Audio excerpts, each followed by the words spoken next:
have... Oh, God. Look at the plugin. Look at the shilling Meowindeed's doing for me.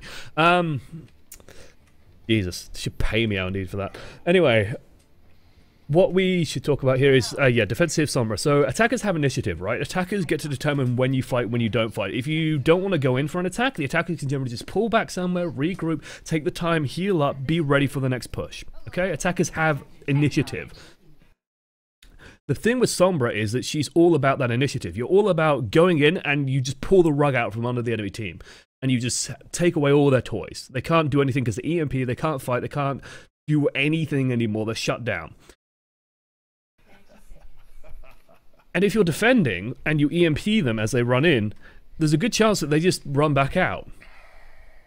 And then you're stuck there with a character that does limited damage, has to be in close range to do damage, has to sort of get behind the enemy team to hack them to actually do effective things, in which case, why not just play Soldier 76? Why not just play a character that can shoot things from mid-range and just kill the enemy team? Why not play a character that isn't reliant on the enemy team pulling back, you know, just running into your EMPs?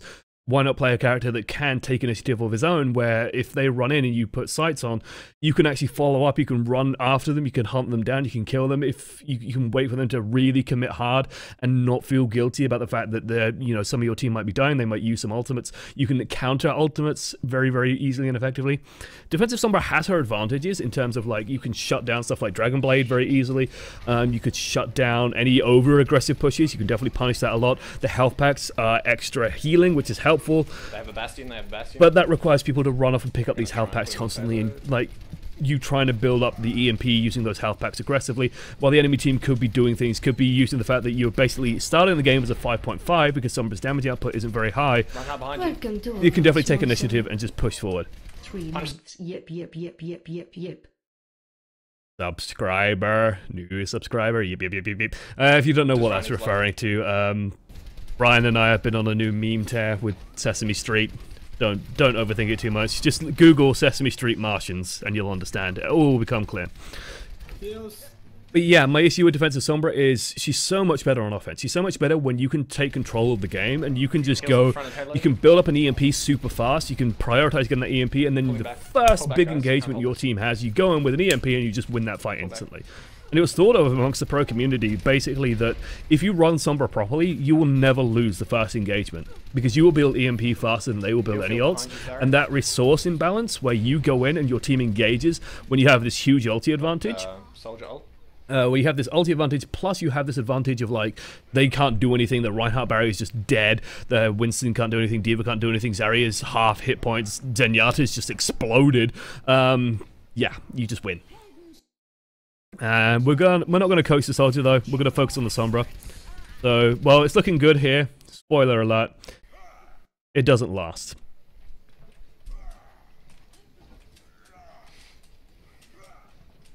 It doesn't last. Teams even up. So 1 minute to 1 minute 38. And let's look at this latter half of the Sombra.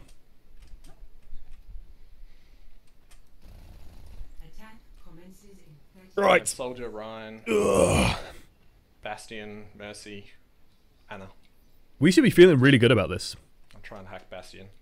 As Sombra, we should be feeling really good about this. We can charge pretty easily off the Bastion.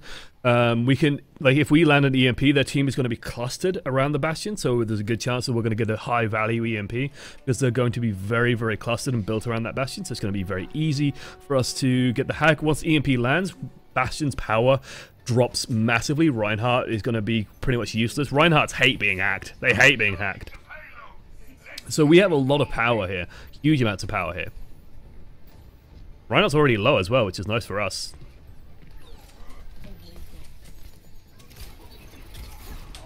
Wow, that hack. That sleep dart was good.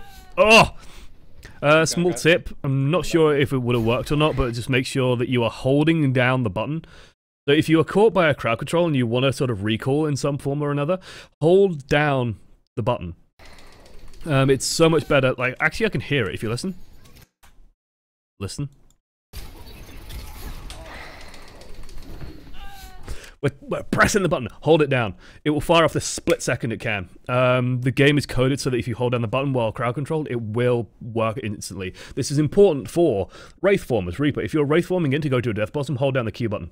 and you'll instantly do it. If you are stunned and you want to go into Wraith form, hold down E, you'll instantly Wraith form. Tracer, recall, you'll instantly recall. Roadhog, healing, self-heal, still works.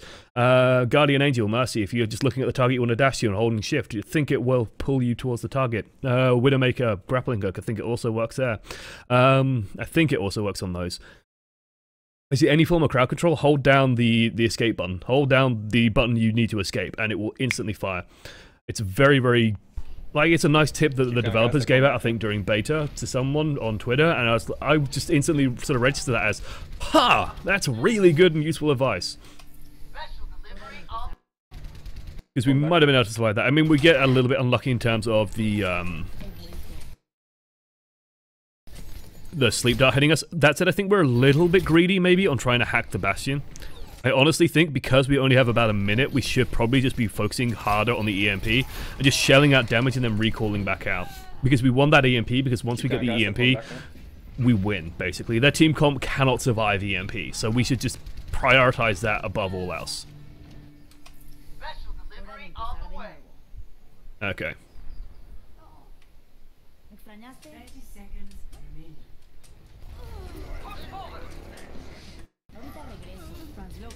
Ooh.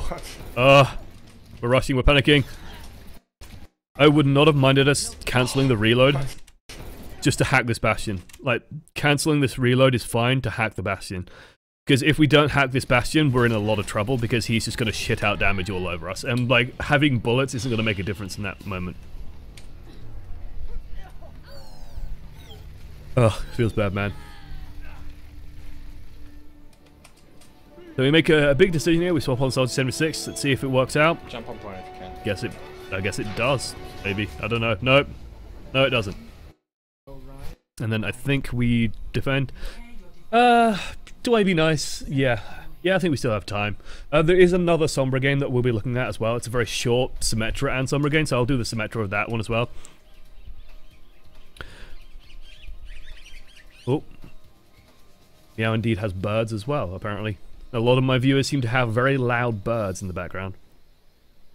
We're going to run the defensive Sombra. Everything can be hacked, and everyone.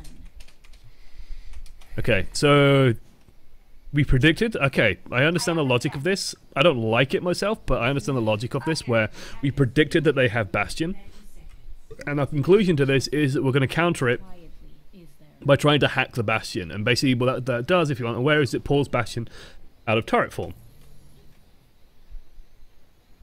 I'm iffy on that. I'm iffy on that for the simple reason that this team comp has a Mei. So if they just engage us at range, we lose. We have to hold them forward, guys, so do your best. Yeah, right. Like, we have no long range fight, so unless they engage hard into us, it's going to be very hard for us to capitalize on anything that happens. And lo and behold, I see no Bastion. You'd definitely be hacking something, anything. Fine with hacking the Ana. Ana's a fine choice. Don't have sleep dart anymore, doesn't have any tools. And we can just focus out, just get the melee hit. Feels bad, man, we don't quite get it. Zenyatta's actually not a bad target for us to be shooting as well. And yeah, feels bad, man. We spent way too long being indecisive here. Remember that Sombra is on a very short leash, and we sort of lost sight of that leash. We only have 9 seconds. If you can't read it in the middle, it says 9. We have 9 seconds at the moment. And that's ticking down. 8 seconds. 7 seconds. 6 seconds. 5 seconds. 4 seconds. And then we made the decision to go on the Sombra. I would honestly have been fine with us hacking Zarya. Zenyatta is so-so. Wouldn't have been the worst in the world, but wouldn't have been great. I think Zarya is honestly the value hack there. Just because she can't do anything. We can already see that Ana's deployed her heal grenade, so it's... The Reinhardt's kind of getting fucked regardless, so we could have put the hack on him as well, but he's a little bit risky to go for. I think what I would have advised, like, if I could just, like, freeze frame, is we come out here and we see their enemy team and we go, huh, there's no Bastion. Okay, reprioritize. Let's figure out what we can do. Let's decloak, let's hack Zarya. So that Zarya can't put a barrier on someone, or if she already has, then, okay, whatever, fine, she can't barrier herself. She's a little bit more vulnerable. She's put it out, but let's still hack her just so she can't barrier herself. It makes her way more vulnerable, and also makes her feel vulnerable and like uncomfortable, which is fine. After that, let's focus on the Zenyatta, not the Ana. Ana is an old grandma, horrible hitbox. Like, this is Ana's head, like this is her body, and then like she's got a leg here and a foot here, and like the other leg is sort of over here. Like, she's doing this horrible squat thing that Ana does. It's like this tiny old grandma that's like... It's a bitch to hit Ana. Ana is a complete bitch to get rid of. No matter where we shoot, our spray is probably going to be missing at some point and not getting maximum value. So we're not going to be doing high DPS output. Meanwhile, if you compare that to what Zenyatta is, this is Zenyatta's hitbox. Okay, I'm going to use yellow for his head. Okay? And then this is the rest of Zenyatta. That's Zenyatta, ladies and gentlemen. That's pretty much what Zenyatta looks like to the game.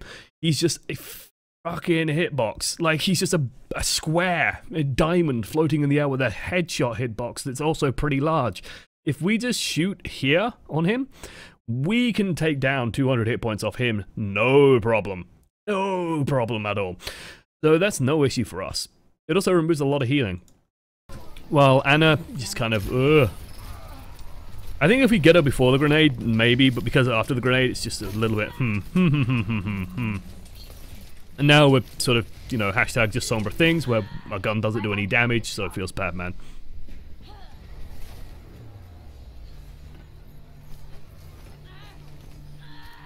Again, I think the Sombra is a bold choice. It's not impossible either. I'm curious to see if we can do anything with it. We did manage to hack a health pack, but it's still going to be difficult. One advantage we do have is that if we just take this and the stealth and just get onto the point, we can contest the point and they can't see us doing it. If we can get past this Winston, yes, okay, good.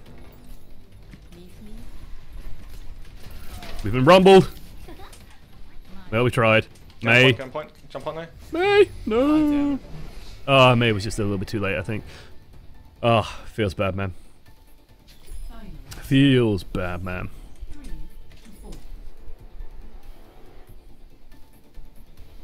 Okay, so let's just focus on Meow indeed. Sombra, while we play the game played out. On the first half, we were doing okay. Again, it's just making sure that we have to have, like, objectives in mind with those EMPs. I think that's the biggest thing that we could have had, is just having some kind of idea of what are we achieving with CMP, what are we allowing happen. Even if it is just, okay, we can take this team fight, okay, but we have to sort of know and understand that and make sure that, hey, that's the thing that we're hoping for. Did we get a card? Hey, we got a card. 26, 44 eliminations. I mean, some of that's on Solitude, but still, not too bad. It's worth mentioning as well, I think, do I have the actual rating for this game? This one, did he include? Yes, he did. 2,350 SR. So about mid-gold. Honestly, I'd say that the Sombra play isn't too bad. Like, I wouldn't be too disappointed in yourself. I mean, you say like, oh, I played shit, but as long as we have a little bit more sort of focus on our objectives and what we're achieving with each play, it's probably going to go a lot better. And then it's just making sure that we inform our team when we're EMPing of like, I'm EMPing, try and get the grav in. Or I'm EMPing, you can barrage now. I'm EMPing, we can attack visor. Just having that idea of, okay, well, what is the play here? What are we trying to set up? What's the ideal fight that's going to happen as a result of this? As long as we can sort of get that framed in our head, then we can go, okay, how do we achieve that? Okay, well, I need to knock out this target. And then it will start clicking together kind of easily. Might be asking a lot of terms of thinking, but Sombra is a thinking hero. Like, you've got to be very aware of the team. Okay, we've got another game that we're going to be looking at. It's a short game. And we're going to just throw everyone for a complete loop here as I switch screens. There we go.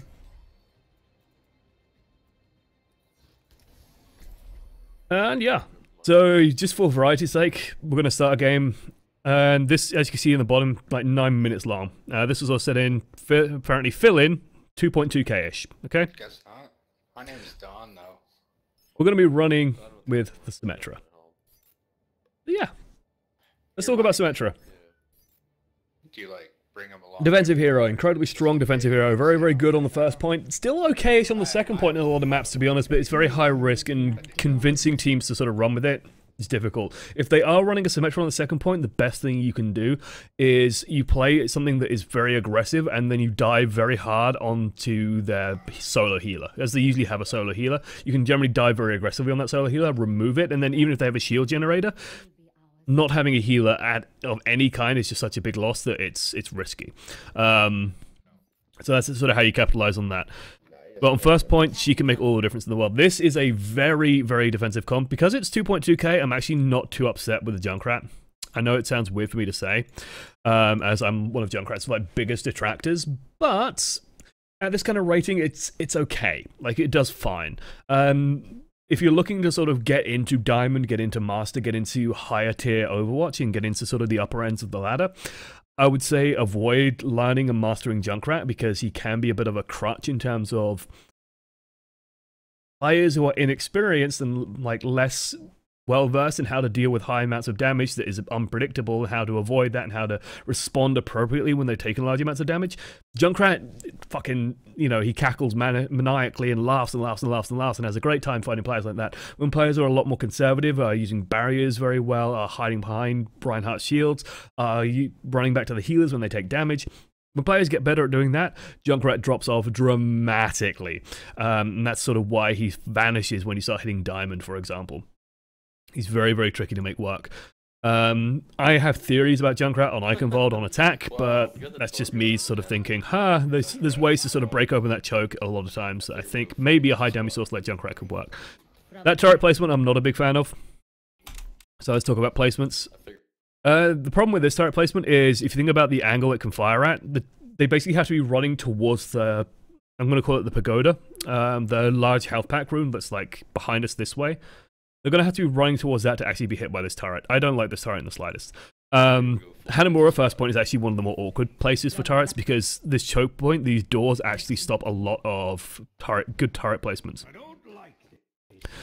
I do like turrets. I don't like this turret. I think this is hopeful, where this is like us trying to go, we're going to get rid of someone going for the health pack, but the reality is it's going to shoot them for about 0.2 seconds. They're going to pick up the large health pack, kill the turret.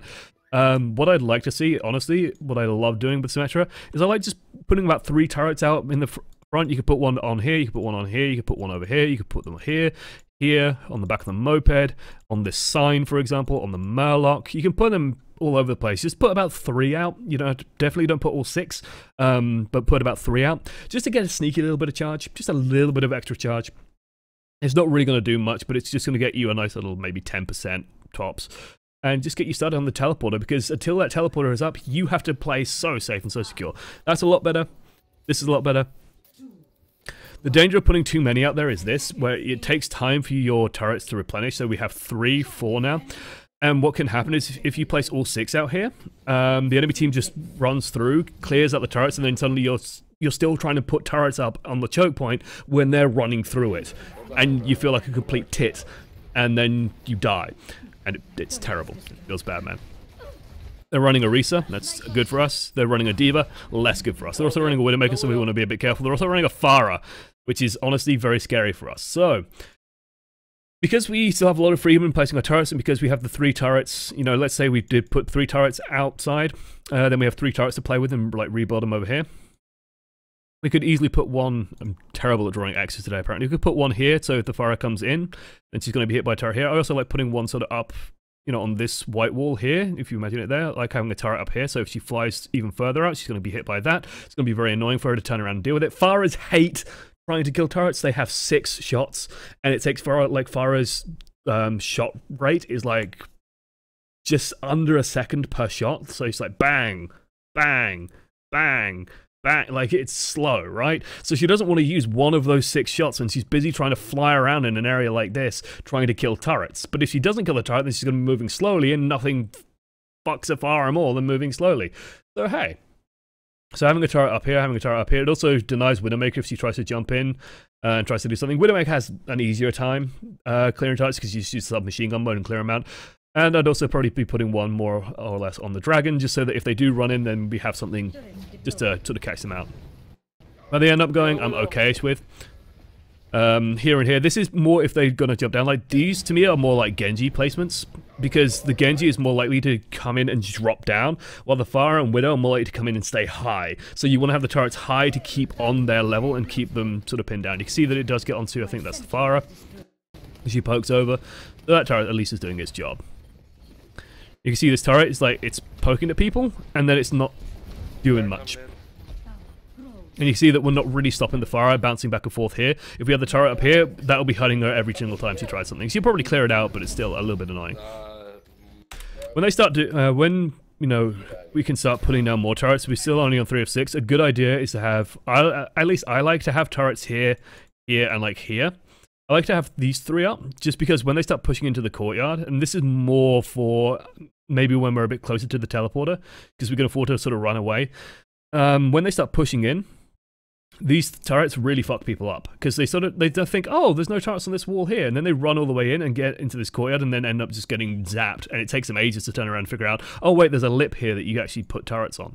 You can also, if they look like they're going to dive aggressively into somewhere small, you can definitely counter that by putting some turrets into this corridor here. Because this team has like the Pharah and the Widow, they're more likely to stay in the open, so we want to have our turrets adjusted accordingly. They're not going to sprint in here, for example. Like, this is not what this team's objective is in terms of pushing the point, so we want to be countering that pressure and sort of adapting on the fly. It's weird, because doing this coaching's made me realize how much I actually think about where I put my turrets. I don't like the fact that we're doing this. We have 3 turrets in pocket, we have 3 turrets up. Why aren't they up? Why aren't we spamming?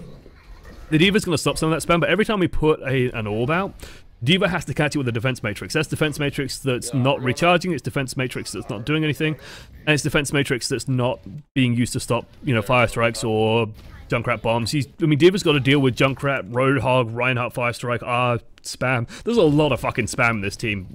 So why not just add to that spam? It will also get us ultimate that much faster. We should be looking to have it soon. And now that we're hitting about 90%, this is where I'd definitely be sort of thinking about pulling back. And I like the fact that we're doing that. So that's very, very nice. You might notice, by the way, distractingly, there's this huge blurred square. Apparently, they had to type a password to someone. So they've decided to blur out the password. It'll only be there, I think, for a little while, so don't worry about it too much. It's not too distracting. Justice reigns from above and gets hit by our stuff. We should be pulling up. Highest priority now. 2 people have died. We have teleporter available. We should be putting our teleporter up as soon as possible. Ignore this. Ignore this. Ignore this. Ignore this. Why are we here? Why are we here? We shouldn't be here. Let's run. Let's put this teleporter up somewhere. In here is perfectly fine. No! No! I think the person has just typed oops. Because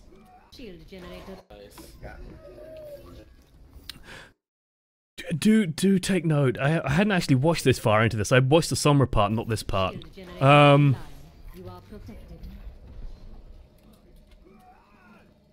was going to do the tele look at the kill feed. Yeah, I'm looking at the kill feed. Tele would have worked better here. Everyone is dead. Everybody is dead. I don't understand why you think the shield generator is a good idea here. Okay. It's you and Roadhog. Okay, wait. Okay, no, kind of. It's still not amazing. Okay, Torbjorn gets the D.Va. We get Arisa. Shield generator online. The soldier's still killing everyone. The soldier is absolutely massacring. They got 2 DPS up. Soldier Pharah, you can't deal with that with Roadhog especially. They got Anna as well. Widow, I think, is still shooting at people. This is bold. And I think a better team would have just killed both of you and then taken the point. Because your objective here isn't, like, you notice, it's just us now. Our team is running back from the spawn. Think of your teleporter just like a mercy res. You could have had reinforcements at this point. Like, we lose, basically. And I know the end result of this because it's a 10-minute game. Spoiler, they somehow hold this. But a better team would have just taken that point away. They would have just gone, oh, it's Symmetra, Roadhog, charge, kill, dead. No, you get the teleporter out there, because if you had the teleporter, you and Roadhog would have still died, but then you would have had your team there far, far earlier, far, far safer, and I think they would have still won the fight on the rebound. You could have also just waited for the team to reinforce and then gone in as a unit 6 and just taken the point back. And then Mercy's also back, so you'll probably have a res available immediately after as well if you needed it. It's a safer choice. It's absolutely a safer choice. If most of your team are dead and their DPS especially are still alive, you put down a teleporter, because as Symmetra, you are not beating a Farah, for example. That was an extremely stupid use of the bomb by the D.Va. Extremely stupid use of the bomb by the D.Va. By the way, guys, one of the most valuable things you can do with the D.Va bomb is destroying shield generators. It's absolutely worth it to trade the D.Va bomb for a shield generator in my mind. Absolutely worth it.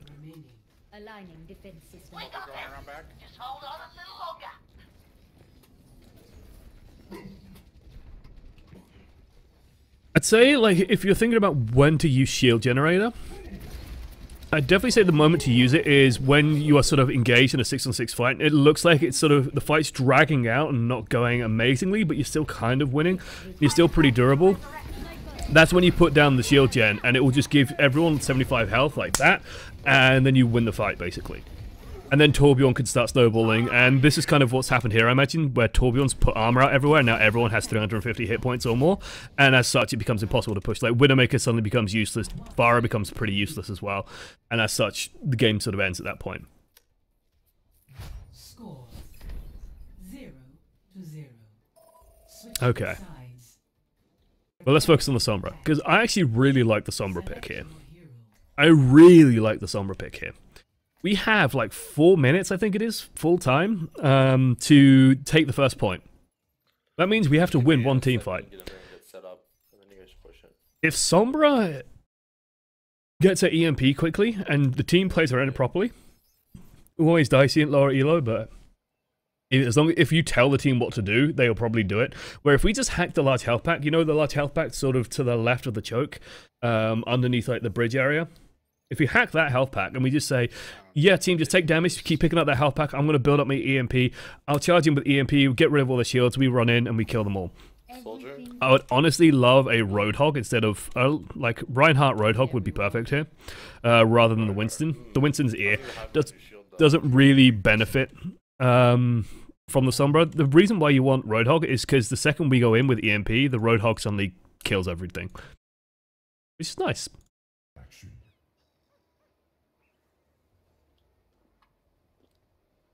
A soldier might be more successful here if we're just gonna go all out damage. No chance we can take care of this quietly. I don't mind the soldier. Honestly, I think the Junkrat's fine with this as well. The only pick that really stands out to me here as being a bit weird is the Winston. Okay, whatever. We can run with this. I mean, Winston can still do a lot. It's just Winston doesn't benefit huge volumes from EMP. Like, it doesn't benefit from the opening it creates. We're a little lacking on DPS, but I don't know. I believe it. But yeah. Like, honestly, I might try this more in my ranked games, where if we just have to win 1 point, then the Sombra... You should have picked up your own health pack there, though. Ugh. Okay. I mean, we've got no rush. There's no rush. Like, when the rocket hits, we could have just... Like, this is extremely risky as well. Stealth, then translocate, if you're going to try and infiltrate like this. The cooldowns are now so short that you can afford to do that. But I'm fine with us setting up in here. Say that, drop the translocator. Drop the translocator, we should be busy doing things. We should probably be looking to get a hack on something on the front line. And just poking out the pagoda. I'd definitely say focus the D.Va here, that's fine. Just slam damage into the D.Va. Again, all we're trying to do, we're not trying to get kills. It's very unlikely we're going to kill the Mercy. Extremely unlikely we're going to kill the Mercy, so let's just focus on building up that EMP. That's all we're focusing on. Our teams actually use that opportunity as well, with people pulling back, to run forward and run in. Good hack on the Mercy. Let's just try and shell out what damage we can. Honestly, yeah, we should have just recalled there. We get down to 100, recall out. It costs us very little now, because translocator cooldown is so short, we can afford to do it. Just shell out damage, shell out damage, shell out damage. I would have been happier if we just hacked first, although because the D.Va is spamming so much, then like the second the hack gets stopped once, then we just stop doing it. Like, the fact that we go back for it just tells me no, just stop. Just try and get the EMP. Okay. We ready, guys? Where's everyone? I like the call that, are we ready? Okay. I would have liked to see a stealth before we turn around this corner as well. Just Just so they don't see us coming, basically, so they have no preparation, no way of catching us coming in. And then we could just stealth in, translocate in, and we come out of stealth with a big fat Q press, get everything. I like the fact that we spot the Mercy, and then we hack her. And she has res, but she's hacked. And even though the EMP didn't hit her, as long as we can hit that right click on her, A+. This is sort of what I was talking about with Meow Indeed's video, where I said, it's like, when an EMP goes down, people don't focus on the Sombra, and Mercies sometimes just come in for some fucking weird reason. Mercies will sometimes come in and try and heal people, so you can just right-click on the Mercy, and she can't... No, she thinks, haha, I dodged the EMP, ha, heroes never die, lol, I'm Mercy, I'm so cheerful, I'm Swedish, aren't I great? I'm Swedish? No, I'm Swiss, sorry, Jesus. Aren't I great, aren't I wonderful? And then you go do-do-do-do-do, and then she's going, fuck, and then... And then Symmetra made the right choice by putting down the teleporter there. Shield generator there would have been a little bit desperate. Okay. A very short game, but that's part of why I picked it. I just wanted to squeeze it in because it had Sombra footage. Also, like, the golden Sombra gun doesn't look really... Like, especially with this skin, the Christmas skin, doesn't look really nice. Really good looking gun. Yeah, I mean, the biggest trap that I see people fall into, and this is what I was kind of happy about with both of these games, is that we're not trying to do too much damage. Which sounds like a really fucking weird thing to say, right? She's an assault character. What do I mean by I'm not trying to do too much damage? You're not there to kill people. You're there to build EMPs, set up kills, and set up combos. And provide opportunistic damage and opportunistic openings for the rest of your team to do stuff with. You aren't there to deal the big dick DPS. The big dick DPS is Soldier 76, it's McCree, it's Reaper, it's Tracer. Those are the big dick DPS. It's Genji with Dragonblade out. If you want to deal with big dick DPS, that's what you pick. Or big titty DPS if you're a woman. I don't know. I don't know how women rate boobs amongst each other like men do. But still, you get the idea. Okay. I think that's probably good enough to a point now to start taking questions. Yeah, we've been running for an hour. Nice. So yeah, let's start taking questions. Sombra, I'll also field some Symmetra questions if you got those as well. It was nice to squeeze some Symmetra in as well. I'll probably try and find more Symmetra footage. If you play games where it's like half Symmetra, half other thing, and just mention the Symmetra in the title, I'll probably try and do a day of like, let's look at these Symmetra defenses, and then if you try and play it on offense, I'll scold you, because Jesus. Someone said, big titties, damn straight. I follow our grand coach, well, the grand coach, the granddaddy himself, Tig Old Biddies, Jeff Kaplan. I can't believe that's his name. Big Vaginas, all the raging in Paris. Thank you, off-colored. Is there any morale boost you would recommend people trying to play questionable heroes? So I can play Widowmaker, just picking... Again, it's just the thing I said at the start. If you're picking a non-meta hero, say, I'm going to use this, and I'll swap if it doesn't work. Especially with, like, Widowmaker. If Widowmaker in the opening of a map can just win games, like... You saw it yesterday when I was playing on Temple of Anubis. Even though my first couple of shots didn't land, the next ones did. I think I got the Ana, I managed to pick off a Genji on the point and managed to start taking people down because I had free space to do it with. And it's like, oh yeah, we just win the point. Because nothing was contesting me. Nothing was stopping me. I think the Ana was trying to shoot counter-snipe me, Ryan just healed me up and I killed the Ana. And it's like, okay, well that's kind of how this works with Widow. When it doesn't work, just make sure you swap off it. D.Va for shield, why not just shoot it at D.Va? You can do high damage anyway. You don't actually do that high damage on D.Va. The armor shreds it, and the reason why you hack it is because it lets you know that it's going to be down for about, it's like 3-4 seconds, and it lets everyone else know that it's going to be down for about 3-4 seconds. So when you hack a D.Va, she can't do anything. Like, especially if she stood in the middle of frickin' nowhere. So if we look at this distance is actually a really good example. I mean, in this instance, yeah, you're probably right shooter. Although the second she puts up defense matrix, you right click. But at this distance, if you hack the D.Va, she has no rockets, so she's no booster, so she can't get anywhere. She has no defense matrix, so she can't block anything. At this distance, she does no damage. This D.Va has just been deleted from the battle. Like, she's just a big sponge of hit points that we can freely kill in our own time. And that's sort of the power of it, right? And it just opens up opportunities for your team. When D.Va is hacked, it means that the Zarya is going, hey, yeah, I can do stuff now. It means the Soldier's going, hey, I can do stuff. It means Pharah's going, hey, I could probably kill that D.Va now and get rid of her and then fire my barrage. Or I could just fire my barrage. It's just creating openings, creating opportunistic moments for your team to do stuff with. So, yeah. Thank you, off-colored. What's Zeta trying to link me? Kill them all. Thank you. That's Meow indeed. I don't think he's quite as menacing as Darth Sidious. Wipe. I don't think he's. Wipe them out. All of them. Beautiful. Ah, wonderful. The prequels, providing memes for ages.